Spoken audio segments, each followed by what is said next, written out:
This recording will be over Chapter 1 for Introduction to Medical Language, and here is a picture of the textbook that you should have.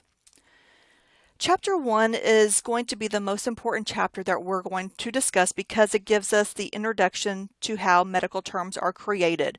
Most medical terms are created by using word parts, which are going to be your word roots, prefixes, suffixes, and combining vowels. And the rules for combining those word parts to build them are going to be discussed in Chapter 1.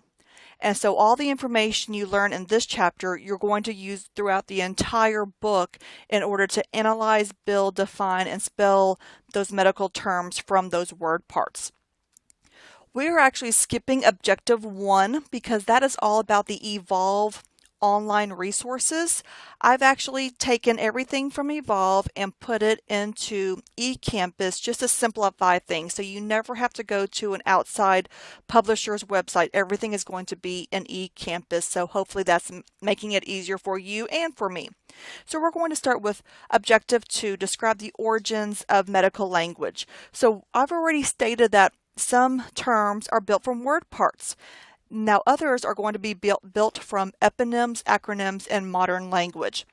And again, this is all in your textbook, okay?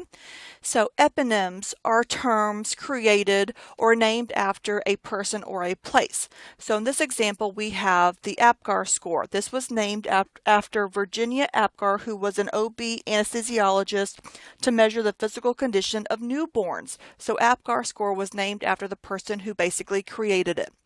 It could also be named after a place. For example, West Nile virus was named after the first geographical location that the virus was identified at.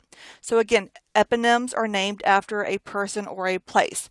A common one that most of you might be familiar with is Lou Gehrig's disease. It was named after the baseball player Lou Gehrig, who had ALS. Surgeries are a lot of times named after the surgeon who has created or introduced this surgery. So again, eponyms are named after a person or a place. Then you also have acronyms. Acronyms are basically created from the first letter of a word in a phrase. So here we have the example laser.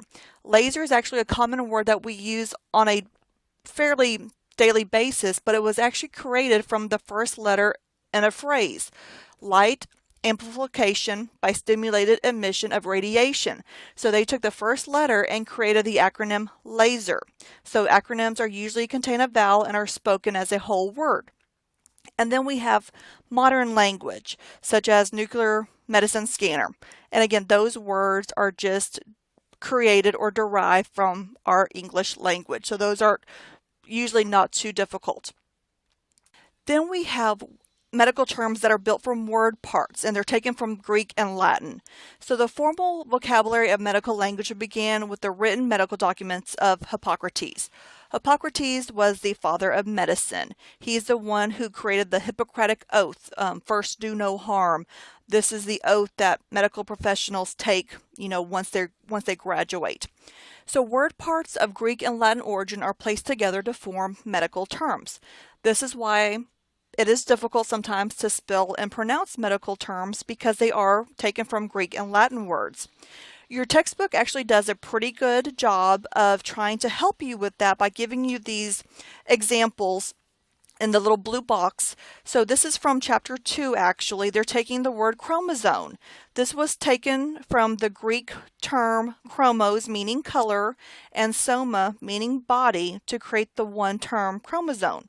The German anatomist Wilder first used the term in 1888. So you can see how, they're taking terms from the Greek language to form a medical term that we use today. So here's just a little review question, so hopefully you can answer these. Again, you can always pause this recording if you want to. So we're going to identify the term by origin. So they're giving us 4 medical terms, and we're going to state the origin. So again, pause it if you need to. I'm just going to click the next screen and it's going to pop up with your answer. So hopefully you can determine or easily answer these questions.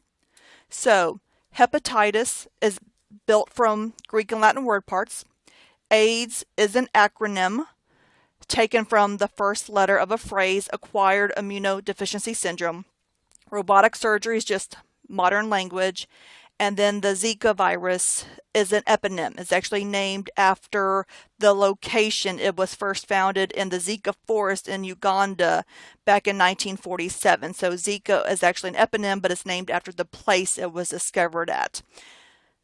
And so now in your textbook, again, lots of exercises for you to do for non-graded, just for practice, but I highly recommend you doing them. Yes, they're going to be time consuming, and yes, they're going to be monotonous after a while, but for medical terminology, the only way you're going to be successful is if you just memorize these terms, okay? So in your book, you have exercise 2, and basically you're just doing the same thing as this review question on the slide. You're just stating whether the term is word part, eponym, acronym, or modern language. And I'm going to stop this recording and I'll pick it up with objective 3.